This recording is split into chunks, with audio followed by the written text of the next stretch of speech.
A message arrived on a functioning communicator that dropped from orbit in a sealed container. Official council seal. Official channels. Nothing hostile about it at all, which made Taemin immediately suspicious. The message was simple. Full pardon for all charges. Immediate extraction. Transportation back to human space with honors. All he had to do was leave Kier 9 within 24 hours. The creatures would be studied humanely by council scientists. Everyone would get what they wanted. Taemin read the message 3 times. Then he walked to the edge of his territory where Baum was teaching Saul how to hunt. The young Sin had grown larger over the past weeks, bonding with Taemin in a way that made its mimicry helpful rather than harmful. It could copy warning calls from various species now, keeping threats away from their territory. "What do you think, buddy?" Taemin asked Baum. "Should I leave you here so they can put you in cages and run experiments?" Baum tilted his massive head and made a sound deep in his chest. Not quite a growl. Something softer. Taemin had learned this meant contentment, safety, home. Haniel dropped from the trees above, her colors shifting to curious patterns.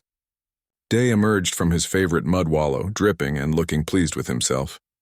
They all sensed something was happening. They always knew when Taemin was troubled. He recorded his response using the same communicator. Negative. These creatures aren't prisoners or specimens. They're my unit. We leave together or not at all. He paused, then added, "And tell whoever wrote this to try being honest next time. You don't care about humane study.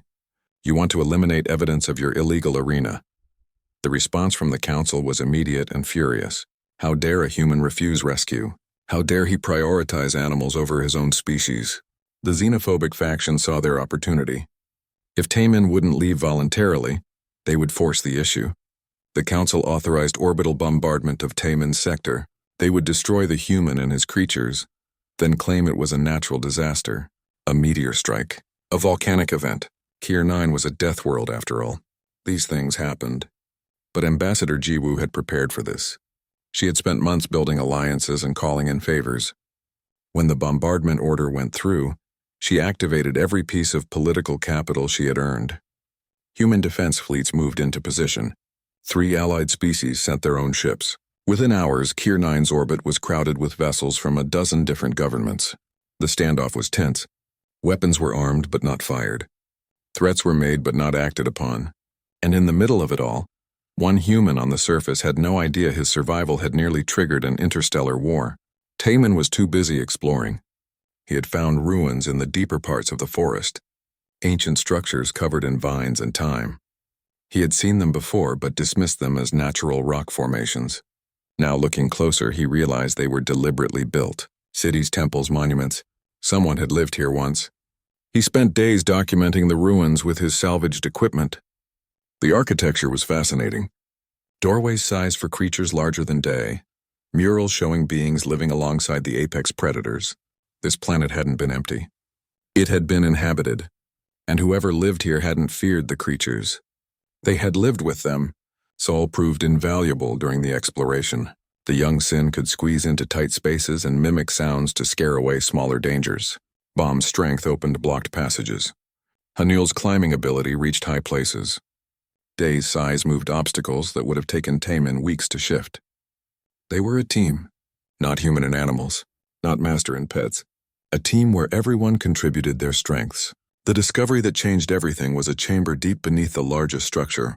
The walls were covered in writing that Taemin couldn't read, but his communicator could translate. It was a history, a warning, a testament. This planet had been sacred. The predators were guardians, protectors of an ecosystem that maintained balance across an entire region of space. The Council's predecessor government had known this. They had designated Kier 9 as protected territory. But that designation had been buried, hidden, erased by officials who wanted to use the planet for executions. The Council had been violating their own laws for centuries. Taemin transmitted everything he found. Images, translations, historical records. He broadcasted on every channel he could access. Within hours, the evidence was spreading across the galactic networks faster than the Council could suppress it. The political fallout was catastrophic. Council members resigned. Entire committees were dissolved. Criminal investigations were launched. The xenophobic faction lost all credibility when evidence showed they had known about the protected status and hidden it deliberately. Ambassador Jiwoo called Taemin directly. You did it. They're offering terms. Full protection for Kier 9, reparations for what they did to you, and a position if you want it. What kind of position? Taemin asked, suspicious. Warden of Kier 9, first official guardian of a protected world. You would work with alien specialists to preserve the ecosystem and study the predators properly, with their consent, not in cages. Taemin looked around his camp. Bomb was wrestling with Day, a game they played that somehow never resulted in serious injury. Hanul was teaching Sol how to change colors, patient in a way she had never been before. This was home now. These creatures were family. I accept, he said. But I have conditions. My companions stay with me. No experiments they don't consent to, and anyone who comes here treats them with respect or they leave. The agreement was signed within days. Kier 9 became the first officially recognized sanctuary world. The predators were classified as sentient species deserving protection. And Taemin became something no one had expected, a bridge between humans and creatures that had once been considered mindless killers. The first group of trainees arrived 6 months later. Humans and aliens both, carefully selected and trained in basic xenobiology. Taemin met them at the landing site with Bomb at his side, the massive Vrax radiating calm authority. Welcome to Kier 9, Taemin said. First rule, these aren't pets or tools. They're people just different from us. Second rule, earn their trust, don't demand it. Third rule, if you can't show respect, you're on the next shuttle out. Ambassador Jiwoo visited during the second year. She found Taemin watching the sunset from a cliff overlooking the forest. Bomb had a mate now and cubs who treated Taemin like a strange but beloved uncle. Hanul nested in the restored ruins with her own young. Day patrolled the southern territories, training younger Droll beasts in pack dynamics. Sol had grown into a full sin stalker, bonded permanently to Taemin in a way that scientists were still studying. Any regrets? Jiwoo asked. Taemin was quiet for a moment. He thought about the courtroom where they had sentenced him to death. The drop pod that was supposed to be his coffin. The creatures that were meant to be his executioners. I was sent here to die, he said finally. Instead, I found a family. I found a purpose. I found out that the things we fear most might just need someone to understand them. He smiled. No regrets. Below them, a young alien trainee successfully got a juvenile Vrax to follow basic commands. The trainee was crying with joy. The Vrax looked confused but pleased with itself. Taemin remembered his first days with Bomb, how impossible it had seemed. You changed the galaxy's mind, Jiwoo said. You proved humans can adapt to anything. Maybe, Taemin said. Or maybe I just proved that everyone, human or not, responds to basic decency and respect. He stood up, brushing dirt from his pants. Come on, I want to introduce you to Bomb's cubs. Fair warning, they're bitey. As they walked down the path toward the camp, surrounded by creatures that had been designed to kill, living in harmony with beings from a dozen different species, Taemin realized something important. The council had sent him to Kier 9 as punishment. They had tried to break him to make an example of him. Instead, they had given him exactly what he needed. A chance to prove that the most dangerous predators could become the most loyal companions. That trust transcended species. That family was built, not born. They had sent apex predators to kill the human marine. He had named them, befriended them, and built something better than anyone had imagined possible. The galaxy would never be quite the same. The Galactic Council was breaking apart. What had started as a simple execution had become a political crisis. 3 major species were threatening to leave the Council entirely. Human representatives were demanding reparations. And in the center of it all, one Marine sergeant on a death world had become a symbol of something the Council couldn't control. Ambassador Jiwoo worked 20-hour days, leveraging Taemin's survival into political capital. She was brilliant and ruthless, turning every news cycle into ammunition. Every time the Council tried to bury the story, she made sure it exploded across every network in the galaxy. But not everyone in the Council was ready to give up. The xenophobic faction still held power in several key committees. They couldn't send more mercenaries without exposing themselves further. They couldn't bomb Kier 9 without triggering a war, so they did the only thing they could do. They sent something that wouldn't look like an attack. The 4th predator arrived silently. No drop pod, no warning. Just a creature that specialized in infiltration and deception, a sin stalker, one of the rarest and most dangerous predators in the known galaxy. It could mimic voices perfectly. It could copy appearances well enough to fool electronic sensors. And it was parasitic, designed to divide and destroy social groups from within. Taemin first noticed something was wrong when Bomb started acting strangely. The big Vrax would growl at empty spaces and refuse to enter certain areas of their territory. Hanul became skittish, her colors shifting erratically. Even Dae seemed nervous, constantly scanning the surroundings. Then Taemin heard his own voice calling from the forest. "Bomb, come here, boy. I need your help." But Taemin was standing right there and he hadn't said anything. Bomb's head swiveled between the forest and his human companion, confusion evident in his glowing eyes. The voice came again, identical to Taemin's down to the smallest inflection. "Hanul, Dae, form up. We need to check the perimeter." That's when the attack came, not from an outside threat, but from within. Bomb lunged at Hanul, thinking the score was somehow responsible for the false voices. Hanul fought back, her quills extending in defense. Dae roared and charged at both of them, trying to stop the fight, but only making it worse. Taemin shouted commands, but the Sin Stalker was mimicking his voice from multiple directions. His companions couldn't tell which Taemin was real. The carefully built trust shattered in seconds. Bomb's claws raked across Hanul's side. Hanul's quills struck Dae's shoulder. The Droll beast's jaws closed around Bomb's leg. Taemin threw himself into the middle of the chaos, taking hits meant for his companions.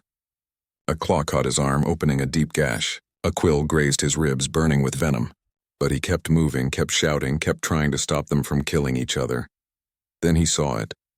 A shadow that moved wrong, a shape that flickered at the edges of perception. The Sin Stalker had revealed itself, confident that its work was done.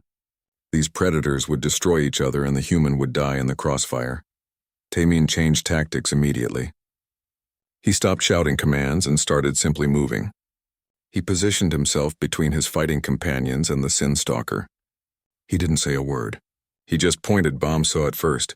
The Vrax's head snapped toward the Sin Stalker, and something ancient and primal kicked in. This was the real threat. This was the thing that smelled wrong.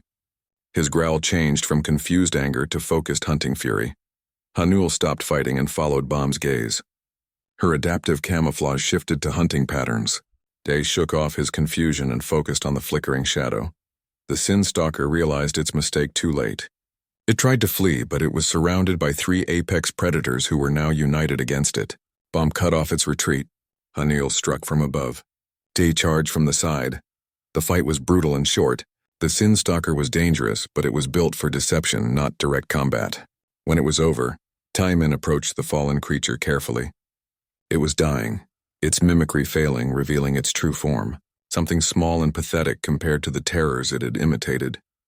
Then he saw the second shape, something smaller still, emerging from the Sin Stalker's torn body, a juvenile Sin not yet bonded to a host. It was vulnerable and terrified, making sounds like a frightened child. Every tactical instinct told Taemin to kill it. This species had nearly destroyed his pack. But he looked at his injured companions, all of them watching to see what he would do. He thought about the choices that had brought him here. About mercy given when it should have been withheld. He picked up the juvenile Sin carefully. It trembled in his hands, too young to be a threat. Too scared to even try mimicking anything. "I'm calling you Sul," he said quietly. "It means honest. You're going to learn to be honest, even if your species isn't." The decision to keep Saul was the hardest one Taemin had made. Bomb was suspicious of the young Sin at first, keeping distance. Hanul watched it constantly, waiting for betrayal. Dae simply ignored it, which was probably the healthiest response. But Taemin was patient. He taught Saul the same way he had taught the others. Boundaries, consistency, trust earned through action. The juvenile Sin was smart and learned quickly. Within weeks, it could mimic useful sounds without the malicious intent. It could call out warnings in Taemin's voice that actually meant what they said. The injuries from the Sin Stalker's attack healed slowly. Taemin treated his companion's wounds and his own with the last of his medical supplies. They would all carry scars, but they were alive, and somehow the experience had made their bonds stronger rather than breaking them. He realized something important during those long days of recovery. He had been treating his companions like soldiers under his command. Clear orders, rigid structure. But they weren't soldiers. They were living beings with their own thoughts and fears and needs. He had to stop commanding and start listening. so he watched. He learned their body language better. He understood what certain sounds meant. He figured out that Bomb needed reassurance after conflicts, that Hanul required space when stressed, that Day showed affection through proximity rather than touch. The story of the Sinstalker attack spread through the galactic networks. The Predator Whisperer had faced an enemy designed to destroy social bonds and had come out stronger. Some species saw it as proof of human adaptability. Others saw it as proof that humans were too dangerous to be trusted. Human analysts saw something different. They saw a Marine sergeant using psychology and observation to maintain unit cohesion in impossible circumstances. They saw tactics that could be taught and principles that could be applied. Taemin had become more than a symbol. He had become a case study. On Kier 9, surrounded by creatures that had tried to kill him and now protected him, Taemin watched the sunset with Sol curled up on his lap like a strange cat. Bomb dozed nearby.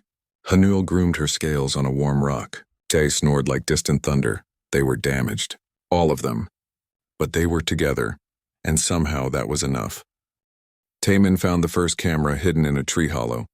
It was small, sophisticated, and completely at odds with the idea that Kier 9 was just a dumping ground for prisoners. He spent the next 3 days searching his territory and found 11 more. Someone had been watching him from the beginning. He gathered the cameras in front of his cave and arranged them in a neat pile. Then he looked directly at the newest one, still active, and spoke clearly. "You wanted a show? Hope you're enjoying it. Let me introduce my squad."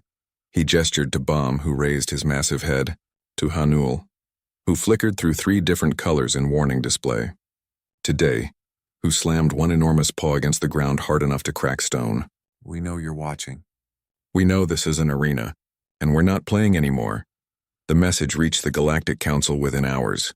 The chambers erupted in chaos. The xenophobic faction, already embarrassed by Taemin's survival, called for immediate action. They couldn't allow a human to mock them like this. They couldn't allow others to see predators serving a human willingly. "Send mercenaries," their leader demanded. "Kill the human. Destroy the evidence. End this now." 12 alien hunters were dispatched to Kier 9. They were professionals, each one a veteran of dozens of contracts. They carried advanced weapons, tactical armor, and enough firepower to level a small city. Their mission brief was simple: eliminate the target by any means necessary. They landed in 3 groups of 4, establishing a perimeter around Taemin's territory. Their leader, a scarred veteran named Kral, studied the terrain through electronic binoculars. "One human with 3 animals," he said confidently. "We will have this done before nightfall." But Kral had made a critical mistake. He thought of Taemin's companions as animals. He didn't think of them as soldiers. Taemin had been preparing for this. He had studied the mercenaries' approach through Hanul's scouting reports. The score could move unseen, her adaptive camouflage making her nearly invisible. She had watched the aliens set up their camps and reported back with intelligence that any military commander would envy. The first trap was simple: a deadfall positioned on the most obvious approach route. 3 mercenaries walked under it before Hanul cut the trigger line. Logs and rocks fell like judgment. 2 aliens were crushed instantly. The third was pinned, screaming for help that would come too late. The second group heard the screams and rushed to investigate. They found their dying companion and immediately formed a defensive circle, weapons raised. They were professional enough not to panic. That discipline saved their lives for approximately 30 more seconds. Bomb hit them like a freight train from the left flank. The Vrax's charge scattered the formation. One mercenary got off a shot that scored along Bomb's scaled hide, doing no real damage. Then Day arrived from the right side, jaws closing around an alien's torso with a sound like a car being crushed. The remaining mercenaries from that group fled. They didn't get far. Hanul had circled around behind them. When they ran past her hiding spot, she struck with precision, her venomous quills finding gaps in their armor. The third group, including Kral, heard everything over their communication network. They heard the screams, the roars, the sounds of death. Kral felt something he hadn't felt in years: fear. "Fall back to the landing site," he ordered.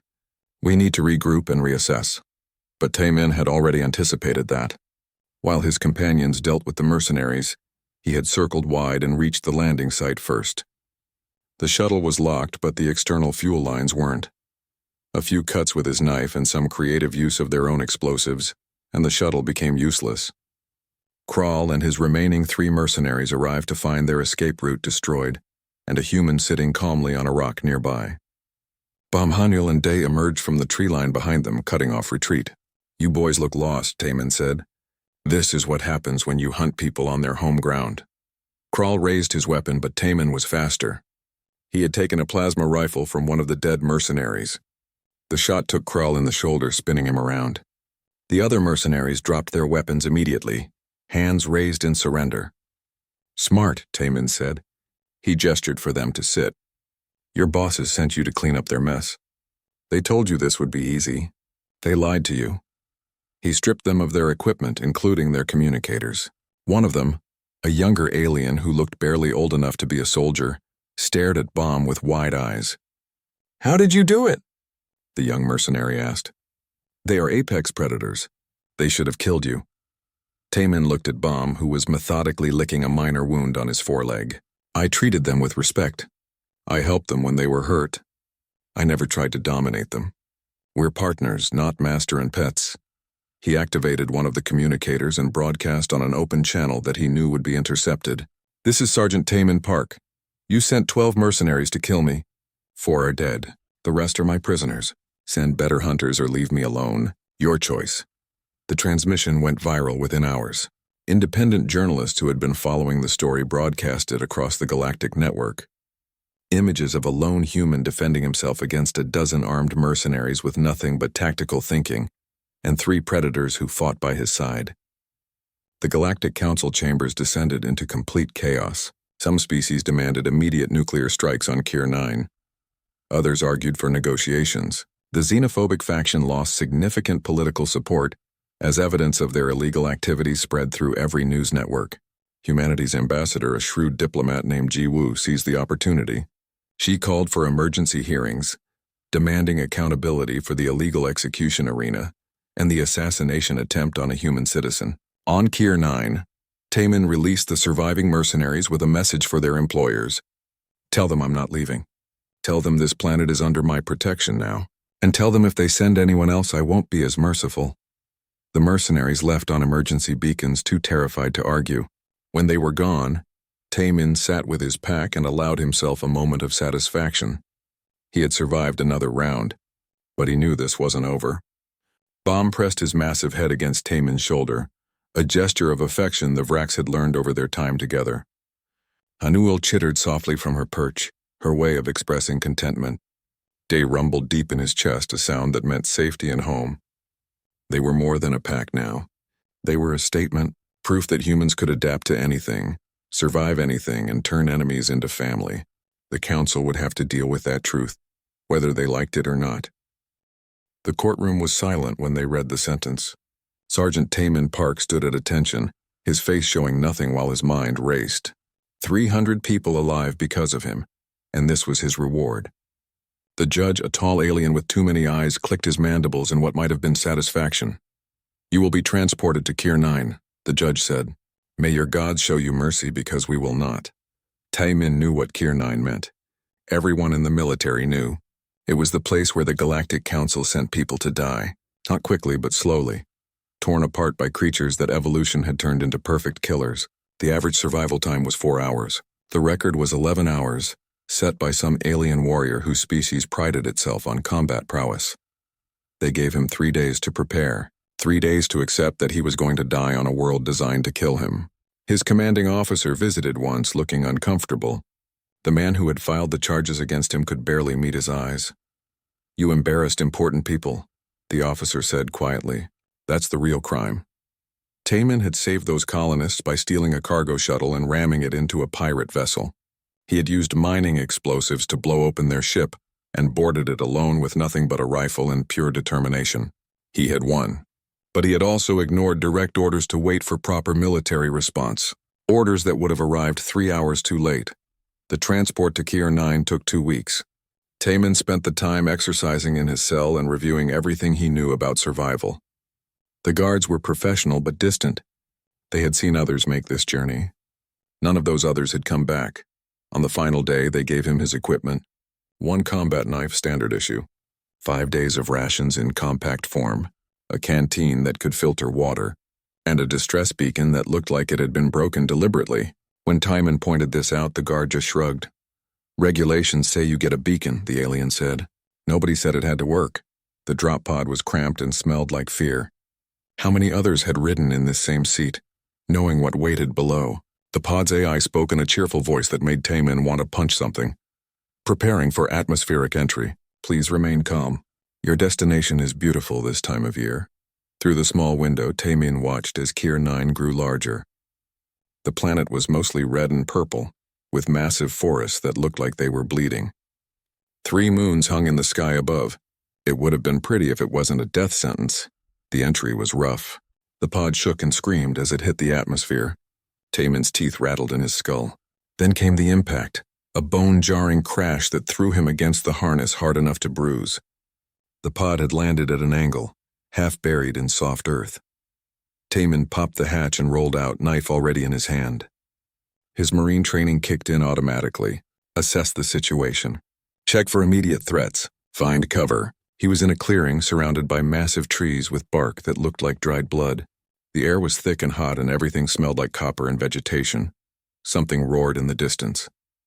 It was a sound designed by evolution to trigger fear in anything that heard it. Timon felt his heart rate spike but forced himself to breathe slowly. Fear was natural. Panic would kill him. He spent the first hour securing the crash site. The pod was useless except for scrap metal. He salvaged what he could and found a cave system nearby that would serve as shelter. The rations went into his pack. The knife went onto his belt. The broken beacon went into a pocket, because maybe he could fix it if he survived long enough to try. By the time the sun started to set, Timon had a fire going and a rough perimeter marked. He had no illusions about the perimeter stopping anything, but it made him feel better. He ate a quarter ration and allowed himself to think about home. His sister would be furious when she found out what happened. She had always said his stubbornness would get him killed. Looks like you were right, he muttered to the fire. The attack came on the second day. Timon was checking his traps when he felt eyes on him. He had learned to trust that feeling in combat zones. He froze, hand moving slowly toward his knife. The creature stepped out of the shadows like something from a nightmare. It was huge, easily the size of a small truck with 6 legs that ended in claws designed for ripping. Its body was covered in scales that looked like black glass and its eyes glowed with an inner fire. A Vrax, according to the database he had studied. An apex predator that could run down prey for hours without tiring. Timon should have been dead. The Vrax should have closed the distance and torn him apart before he could react. But something was wrong. The creature moved with a limp favoring its right side. And it was thin. Too thin for something its size. When it opened its mouth to roar, Timon saw the problem. The inside of its mouth was infected, and one of its fangs was broken and rotting. The Vrax charged, but it was slow. Timon dodged to the side and rolled behind a tree. His mind raced through options. He could run, but it would catch him eventually. He could fight, but his knife would barely scratch those scales. Or he could try something incredibly stupid. The Vrax circled the tree, growling. Timon took a deep breath and stepped into view, holding his hands up and out, the universal gesture of non-aggression. The creature stopped, confused. This was wrong. Prey ran or fought. It didn't stand still and make calming noises. Easy there, Timon said softly. You're hurt, aren't you? Let me help. He moved slowly, keeping his voice steady. He had done this before with scared dogs in war zones. Maybe the principle was the same. Maybe he was insane. The Vrax watched him with those glowing eyes, its body tense but not attacking. Timon opened his pack and pulled out his medical kit. He had antibiotics meant for humans, but chemistry was chemistry. If the infection was bacterial, this might work. He showed the Vrax the supplies, talking the whole time. I'm going to call you Bomb, he said. You look like a bomb. Big guy like you needs a good name. The Vrax lowered its head and Timon took the biggest risk of his life. He approached the creature and began treating its infected mouth. Later, sitting by his fire with a massive predator sleeping peacefully 20 feet away, Timon laughed at the absurdity of it all. They had sent him to a death world to be killed by monsters. He had made a friend instead. The alien overseers stared at their monitors in confusion. The human had been on Kier 9 for 7 days. The Vrax they had sent to kill him was now following him around like a trained animal. This was not supposed to happen. Nothing like this had ever happened before. Run diagnostics on the Vrax, the lead overseer commanded. There must be a malfunction in its enhancement programming. But there was no malfunction. The Vrax was healthy, well-fed, and completely loyal to the human who had saved its life. The creature's infected mouth had healed. Its energy levels were higher than they had been in months. And every time Taemin moved to a new location, Bomb followed. Taemin was getting used to having a giant predator as a companion. Bomb was smart, much smarter than he had expected. The creature understood gestures and seemed to recognize certain words. When Taemin said stay, Bomb stayed. When he said come, Bomb came. It was like training a dog if that dog weighed 2 tons and could bite through steel. The real surprise came when Bomb started hunting. The Vrax would disappear for hours and return with fresh kills, large kills, animals that Taemin would have struggled to take down alone. Bomb would drop the carcasses at Taemin's feet and then sit back, waiting for approval. Good boy, Taemin would say, and he swore the creature looked pleased. The second predator arrived during a storm. Taemin was in his cave shelter, reinforcing the walls with salvaged materials when he heard the rock slide. The sound was tremendous, like thunder but sharper. He grabbed his knife and ran toward the noise with Bomb at his side. Part of the cliff face had collapsed. Rain hammered down, making visibility poor. Taemin scanned the area and saw movement in the rubble. Something was trapped under the rocks, struggling to get free. Bomb growled low in his throat, a warning sound. Hold, Taemin said, approaching carefully. The creature under the rocks was different from Bomb. It was smaller, sleeker, built for speed and ambush rather than endurance hunting. Its body could shift colors, blending with the surroundings. A score, another apex predator. This one was female, judging by the crest along her spine. She thrashed when she saw Taemin, trying to lunge at him despite being pinned. Her eyes were wild with pain and rage. Blood seeped from where a boulder pressed against her side. She would die here if he left her. She would probably try to kill him if he freed her. Taemin looked at Bomb. What do you think, buddy? Should we help her? Bomb tilted his massive head, studying the trapped score. Then, to Taemin's surprise, the Vrax moved forward and began pushing rocks away with his powerful legs. He was helping. It took 2 days to dig the score out completely. Taemin worked in shifts, moving rocks when he had the strength, resting when he didn't. He talked to the trapped predator the whole time, keeping his voice calm and steady. He shared his food with her, tossing pieces of meat close enough that she could reach them. I'm going to call you Hanul, he said. Because you fell from the sky, didn't you? Just like me. When the last rock was moved and Hanul could finally stand, Taemin expected her to attack. Instead, she limped away and collapsed in the shade. She was exhausted and injured. Taemin treated her wounds the same way he had treated Bomb's, working slowly and carefully while she watched him with suspicious eyes. Hanul was more difficult than Bomb. She was aggressive and independent, snapping at Taemin when he got too close. But he was patient. He had been a sergeant in the Marines. He knew how to handle difficult soldiers. You gave them space when they needed it. You set clear boundaries, and most importantly, you earned their respect through consistency. After a week, Hanul stopped trying to bite him. After 2 weeks, she started following him and Bomb on their daily patrols. After 3 weeks, she brought her first kill to the camp and dropped it at Taemin's feet, just like Bomb did. The alien overseers were no longer confused. They were terrified. 2 apex predators now defended the human. The council chambers erupted in arguments. Some wanted to end the experiment immediately. Others wanted to see how far it could go. A xenophobic faction made the decision to escalate. Send the Droll beast, their leader commanded. If it cannot kill the human, nothing can. The third predator was dropped during the night. Taemin heard it before he saw it. The sound of massive footsteps, trees being knocked aside like grass. Something big was coming and it was angry. The Droll beast crashed into the clearing like a living tank. It was bigger than Bomb, broader and more heavily armored. Its body was a nightmare combination of reptilian scales and mammalian fur.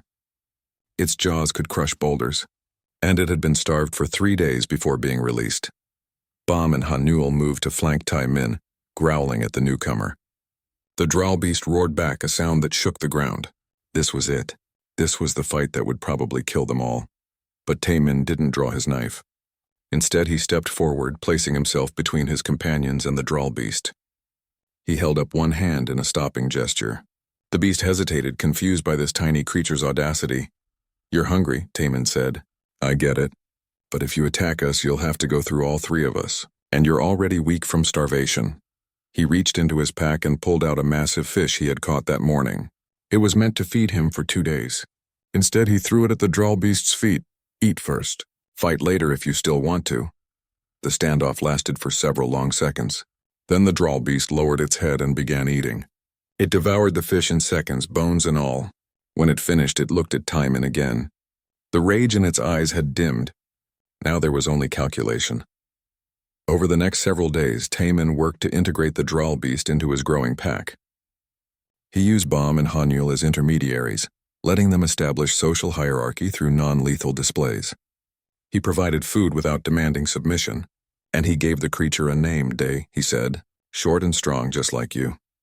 The alien journalists who had intercepted Timon's earlier transmissions were now broadcasting footage to the entire galaxy. Images of a lone human living peacefully among 3 of the deadliest predators known to science. The Galactic Council's illegal execution arena was exposed for all to see. Public opinion began to shift.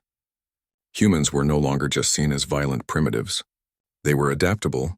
They could form bonds across species barriers. They could turn enemies into allies.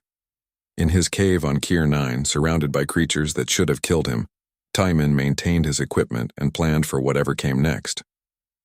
Because he knew the Council wouldn't let this stand. They would send something worse. He just had to be ready when they did. Bomb slept near the fire, his massive bulk rising and falling with each breath. Hanul perched on a rocky outcrop, her eyes scanning the darkness for threats. Day lay near the cave entrance, blocking it with his armored body. They were a pack now, a family, and Timon would protect them the same way they protected him.